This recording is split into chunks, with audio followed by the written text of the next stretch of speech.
Welcome to the Kottke Ride Home for Tuesday, January 26th, 2021. I'm Jackson Bird.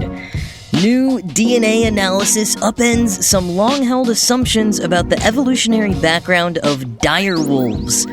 How Adobe Flash broke an entire railway system. Astronomers have discovered a sextuply-eclipsing sextuple star system. Say that 6 times fast. And the definitive Werner Herzog interview on skateboarding. Here are some of the cool things from the news today.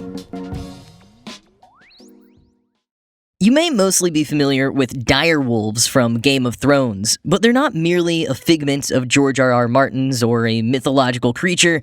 Direwolves were real, Pleistocene-era predators. Direwolves roamed all over the Americas from about 125,000 to 10,000 years ago, living among saber-toothed tigers, giant sloths, and camels.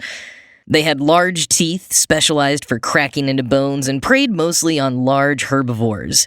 Though pretty huge, up to 6 feet long and weighing an estimated average of 130 pounds versus just 88 pounds for a typical gray wolf, they weren't quite as big as Martin describes them in the books. Thousands of direwolf specimens have been uncovered in the La Brea tar pits in California, the most of any mammal found at that site.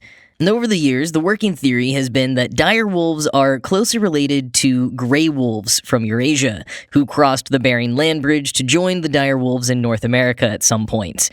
Perhaps direwolves were a subspecies of the gray wolf, or a specialized lineage. But a new study published in the journal Nature earlier this month blows some pretty big holes into that theory. The study came together when Durham University archaeologist Angela Perry and University of Adelaide geneticist Kieran Mitchell separately began working on extracting DNA samples from direwolves, something that had yet to be done. And eventually the two teamed up, as did other labs that had been working on a similar goal. Quoting Scientific American, after sequencing 5 genomes from direwolf fossils between 50,000 and 13,000 years old, the researchers found that the animals belonged to a much older lineage of dogs. Direwolves, it now appeared, had evolved in the Americas and had no close kinship with the gray wolves from Eurasia. The last time gray wolves and direwolves shared a common ancestor was about 5.7 million years ago. The strong resemblance between the two, the researchers say, is a case of convergent evolution, whereby different species develop similar adaptations or even appearances thanks to a similar way of life. Sometimes such convergence is only rough, such as both birds and bats evolving wings despite their differing anatomy. In the case of dire and gray wolves, lives of chasing large herbivores to catch some meat on the hoof resulted in 2 different canid lineages, independently producing wolf-like forms. These results totally shake up the idea that direwolves were just bigger cousins of gray wolves, says Yukon paleontologist Grant Zazula, who was not involved in the new study. In fact, the similarity between the two has led gray wolves to be taken as proxies for direwolf biology and behavior, from pack dynamics to the sound of the animal's howls. The direwolf's new identity means that many previous assumptions, down to what it looked like in life, require reinvestigation. The study of ancient DNA and proteins from fossil bones is rapidly rewriting the Ice Age and more recent history of North America's mammals, Zazula says. End quote. One question this finding may answer is why direwolves died out. It appears they were much less adaptable in the prey that they hunted, so when some of their prey, like camels and bison, began disappearing from North America, the direwolves started dying out as well. In contrast to gray wolves, who were highly adaptable in their appetites. And unlike others in the canid family, there's no evidence in their DNA that they ever tried to interbreed, leading to hybridization, something many other canid species like gray wolves and coyotes did. And that isolation is particularly strange considering DNA evidence maps them all as living together in the same places for at least some points in time. But perhaps they were unable to produce viable offspring together. And their environment also didn't help. Gray wolves were more successful at navigating the end of the Ice Age due to having evolved in the harsh environment of Eurasia, whereas, quoting Zazula, the big bad direwolves got caught off guard relaxing in Southern California at the end of the Ice Age. End quote. And there's the possibility that the other canids at the time may have spread diseases that wiped out the direwolves, or simply outcompeted the once top dogs. Whatever the reason, I'm sure we will learn much more going forward now that we have the Direwolf genome. Possibly we'll even have some solid answers before Direwolves take their bow in the final installment of A Song of Ice and Fire. In fact, I would bet on it. As I'm sure you know, whether because you're a nostalgic fan of this simpler internet era or because your computer wouldn't stop reminding you, Adobe Flash was officially retired at the end of 2020. Though its demise was a long time coming, it still felt a bit like the end of an era, closing the book on a weird and brief time period marked by flashing neon colors, MIDI tracks, and viral hits like Homestar Runner and the original Potter Puppet Pals. Side note, one of the most accurate, succinct reality checks about aging for millennials that I've seen recently is my friend, voice actor Kate Bristol's tweet, quote, "If you remember running home from school to check Homestar Runner, you should probably be using an eye cream." End quote. Anyways, well, for some of us, all the end of Flash means is reminiscing on the content of yore. For the town of Dalian in northern China, it meant a total system shutdown of their railroad, because apparently it was running on Adobe Flash.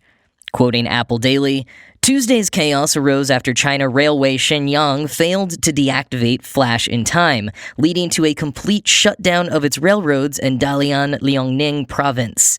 Staffers were reportedly unable to view train operation diagrams, formulate train sequencing schedules, and arrange shutting plans." End quote. Never mind the fact that Adobe had been warning people they'd be ending support of the software for the better part of 3 years, the station was still caught off guard. The railroad system was shut down citywide for 20 hours as they tried to get everything back up and find a workaround. But here's the best part, quoting Jalopnik, "They didn't switch the rail management system to some other, more modern codebase or software installation. Instead, they installed a pirated version of Flash that was still operational. The knockoff version seems to be known as Ghost Version." End quote. Apparently, 80 years ago, Dalian Railway Station was considered the most modern railway in Asia, and now it's running on a pirated version of an extinct software platform.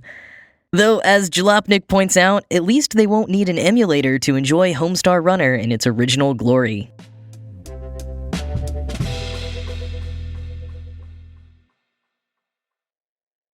Astronomers have found a star system consisting of 6 stars all orbiting each other and all regularly eclipsing one another, or as the authors put it in a yet-to-be peer-reviewed paper posted earlier this month, quote, "a sextuply-eclipsing sextuple star system."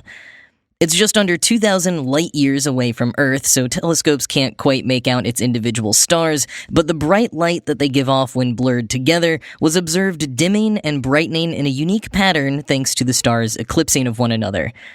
The system, named TIC 168789840, was spotted using NASA's Discover supercomputer and a neural network trained to comb through years of data from the Transiting Exoplanet Survey Satellite, or TESS.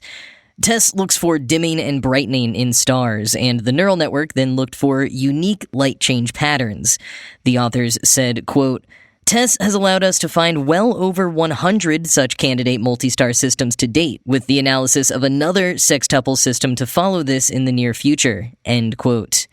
And nor is TIC 168789840 the first sextuple system discovered. There are 3 previously known ones, including Castor from the constellation Gemini.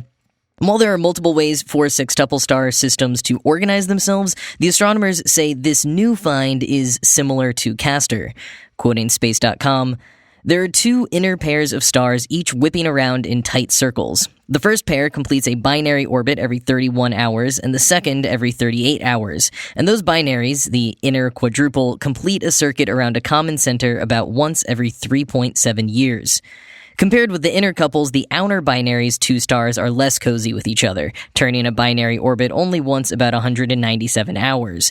And the binary pair only completes its circuit of the whole system once every 2,000 years or so." End quote. But what astronomers still don't exactly know is how these complex multiple star systems form.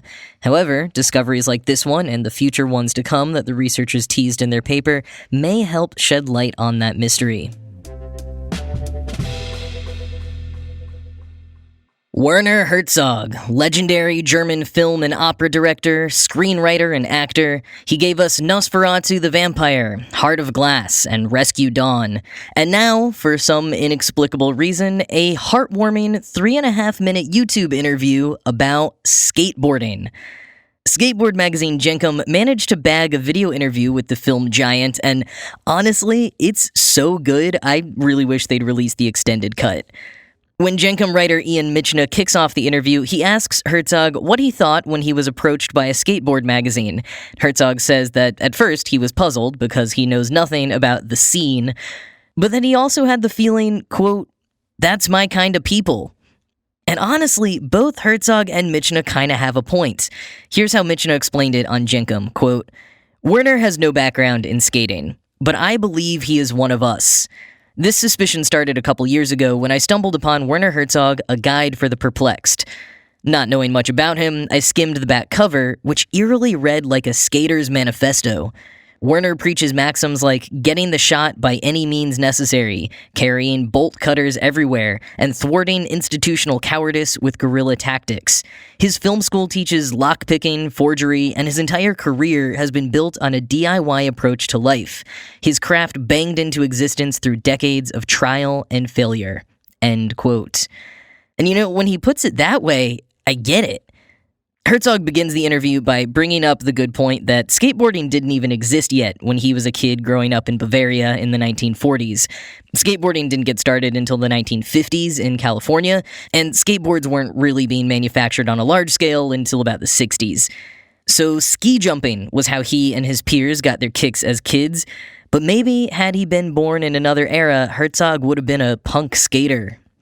The two discuss accepting failure and never giving up. Herzog says he admires how skateboarders fail 25, 26, 30 times before finally getting it. Michna then shows Herzog some videos of skaters trying to master various tricks, and I'm just going to play you the audio for one of these because hearing Herzog react to skateboarding videos is amazing. So many failures. That's astonishing, yes. Doesn't do good to his pelvis nor to his elbows. It was a clean one. The interview covers a lot of ground in a short period of time, discussing skateboarding in art installations, the performative versus the personally fulfilling nature of art.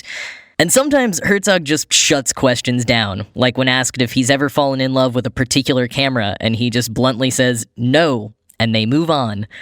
And then, with a response that we really shouldn't be surprised by, but is still fantastic, Michna asks what Herzog would soundtrack skateboarding footage with. And Herzog says, Russian Orthodox church choirs. Of course. Here's his explanation.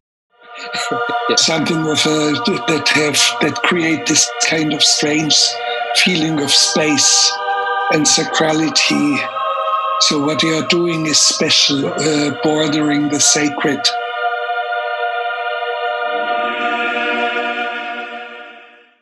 What an awesome dude. And to close today, I want to read his 24-part maxim from the back cover of A Guide for the Perplexed. Michna wasn't wrong that there's some strong DIY vibes coming out here, and it's just generally good life advice. Good advice for following your passions and never giving up. So here they are. Always take the initiative. There's nothing wrong with spending a night in jail if it means getting the shot you need. Send out all your dogs and one might return with prey. Never wallow in your troubles. Despair must be kept brief and private. Learn to live with your mistakes. Expand your knowledge and understanding of music and literature, old and modern. That roll of unexposed celluloid you have in your hand might be the last in existence, so do something impressive with it. There is never an excuse not to finish a film. Carry bolt cutters everywhere. Thwart institutional cowardice. Ask for forgiveness, not permission. Take your fate into your own hands. Learn to read the inner essence of a landscape. Ignite the fire within and explore unknown territory. Walk straight ahead, never detour. Maneuver and mislead, but always deliver. Don't be fearful of rejection. Develop your own voice. Day one is the point of no return. A badge of honor is to fail a film theory class. Chance is the lifeblood of cinema. guerrilla tactics are best. Take revenge if need be. And finally, get used to the bear behind you. So there's your inspiration for the day, courtesy of honorary skateboarder Werner Herzog.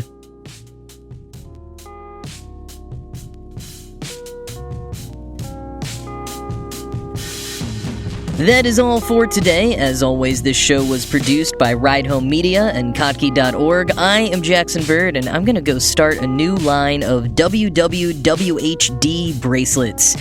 What would Werner Herzog do? I hope you've had a great day, and I will talk to you again tomorrow.